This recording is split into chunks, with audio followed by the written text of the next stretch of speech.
I'm gonna love you.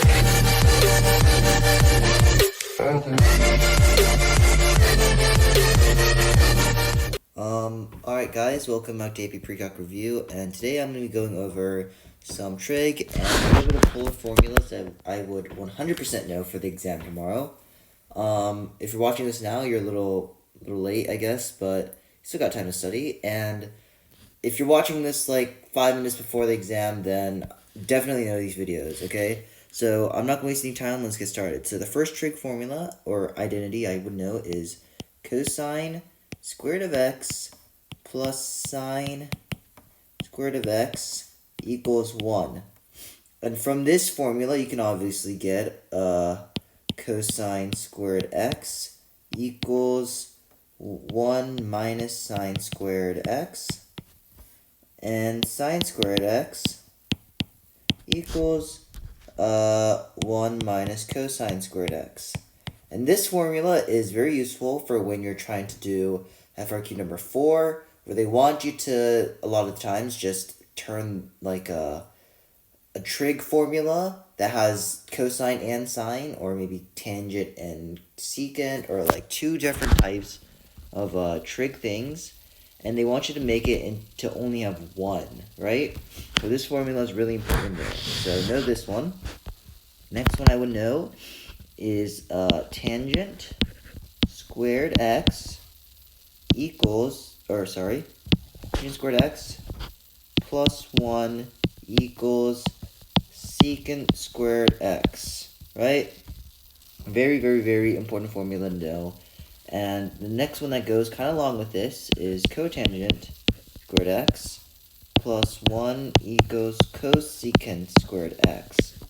And you may be wondering to yourself, how do I memorize this, right? This is a pretty odd formula. Not really easy to remember, or doesn't stick in your brain well, right? Well, I just remember that co goes with co, right? That's how I remember it, and I just remember that the tangent one always gets added to 1. I don't know, like, why? I mean, I'm pretty sure there's some reason for it. I'll search it up, I'll tell you guys later.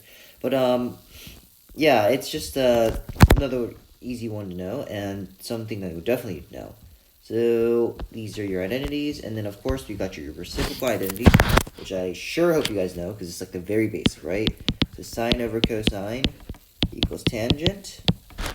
1 over sine equals, let's go cosecant. 1 over cosine equals secant. And last one is cosine over sine equals cotangent. Okay, those four 100% know these, right? It's the very basic of trig that you really need to know. Alright, let's move on to the next one, right? So, next set of formulas I want to show you are called the double angle identities. I think that's what they're called. So, the two that we need to know are sine of 2x, and this will equal 2 sine of x cosine of x. There, pretty easy, right? And then next one you need to know is cosine of 2x. This would equal cosine squared x minus sine squared of x. Okay? These are two formulas I would 100% know. Very important. You'll see a lot of this on FRQ number 4 again. All these formulas could show up on FRQ number 4, so definitely know these formulas and identities. Okay, now next what I want to show you are double angle formulas. No, I'm sorry, that's what I just showed you. I want to show you the formulas where you're adding stuff, right? So let's do like sine of a plus b, right? This one is actually sine of a cosine of b plus sine of b cosine of a, right? And actually, if you want to do a plus or minus, you can just throw a minus, right? So if it's sine a minus b, it would be the same thing, but just using a minus symbol. Okay, next one I want to talk to you about is cosine of a plus b.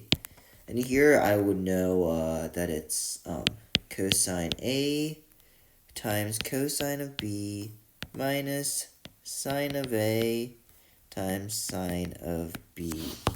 Very, very, very, very important to know.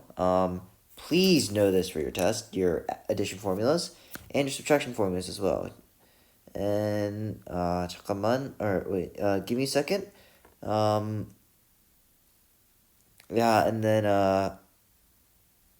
what's it called? Also, yeah, big one to remember. Sine this is equal to this, right? Just use the same formula there. But in cosine, you want to switch around your sign in the middle over there, okay? Very important to know. Please do not mess that up. Because that would be a big bummer to have memorized this stupid formula. And this is what you get wrong, right? That would kind of be a pain in the butt. Okay, next one to know is cosine of a minus b. And this one is cosine of a, cosine of b, plus sine of a, sine of b. Remember, so you just switch, I'm sorry, wrong one. You switch these two signs around. Very, very simple. And also for this exam tomorrow in the AP exam, you do not need to know triple angle identities, and you don't need to know half angle identities, okay? Do not worry about that stuff. Okay. Next one I want to just talk to you about is polar, right? Now, polar is the very, very last 3.14 and 3.15 of Unit 3, and this will show up for I think you'll get around 3 to 5 polar questions, maybe a little less, but 5 is definitely the most you would ever see, so don't worry about it too much, but if you have the time, just make sure you know these, right? They're pretty simple formulas, so it would be x squared plus y squared equals r squared. And you'll see this looks a lot like our Pythagorean theorem. That's Pythagorean theorem, that's what it's called. Right? It looks very similar. But this is to use your they give you rectangular coordinates and you want to find polar coordinates, right? That's how you find these that's how you find r squared, right?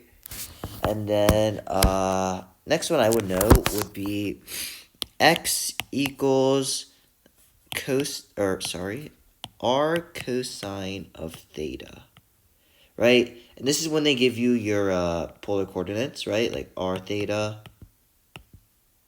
That's when they give you polar coordinates, and you want to find your rectangular coordinates.